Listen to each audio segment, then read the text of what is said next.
এই চলচ্চিত্রের সমস্ত চরিত্র, ঘটনা, স্থান এবং সংলাপ সম্পূর্ণরূপে কাল্পনিক। বাস্তবের সাথে এর কোনো মিল থাকলে তা নিছকই কাকতালীয় ও অনিচ্ছাকৃত।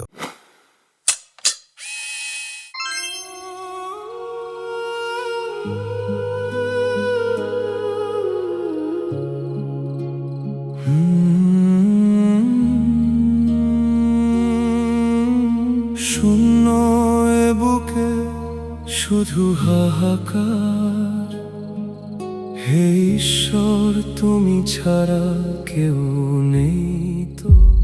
শোন হীরা, এসব করে কোনো লাভ নেই। ওই ঠাকুরের ছবির পাশে বসে থাকলে পয়সা জোগাড় হয়ে যাবে। নীলার অপারেশনের জন্য 2 লাখ টাকা লাগবে, ডাক্তার বলে দিয়েছে।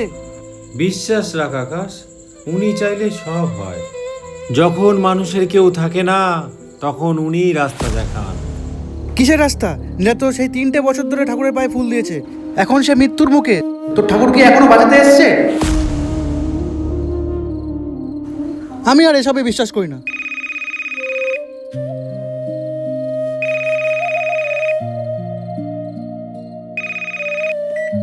হ্যালো হীরাবাবু, আপনার স্ত্রীর অবস্থা আশঙ্কাজনক। টাকাটা কি জোগাড় হলো? ডাক্তারবাবু, ডাক্তারবাবু, আর একটু সময় দিন ডাক্তারবাবু।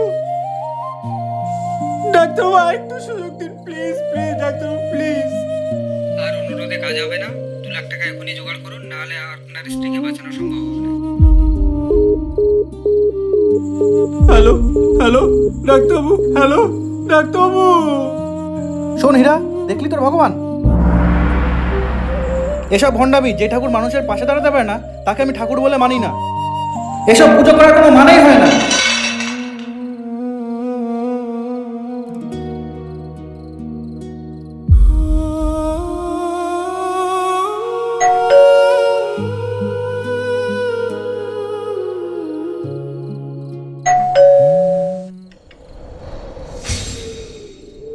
কাকে চাই?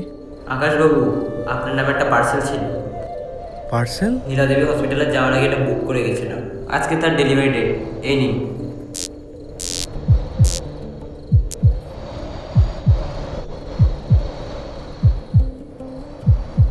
কিন্তু আমার নাম আকাশ, আপনি জানলেন কি করে? আকাশ, অহংকার আর ক্রোধ মানুষের চোখ অন্ধ করে দেয়। তাই সত্য সামনে থাকলেও মানুষ তা দেখতে পায় না। আকাশ, নিষ্পাপ ও নিঃস্বার্থ ভালোবাসার কাছে ঈশ্বরকে বারবার নেমে আসতে হয়। এর মধ্যে নীলার 2 লাখ টাকার চেক আছে। মনের রাগটা ধুয়ে ফেলো, এতেই তোমার মঙ্গল হবে।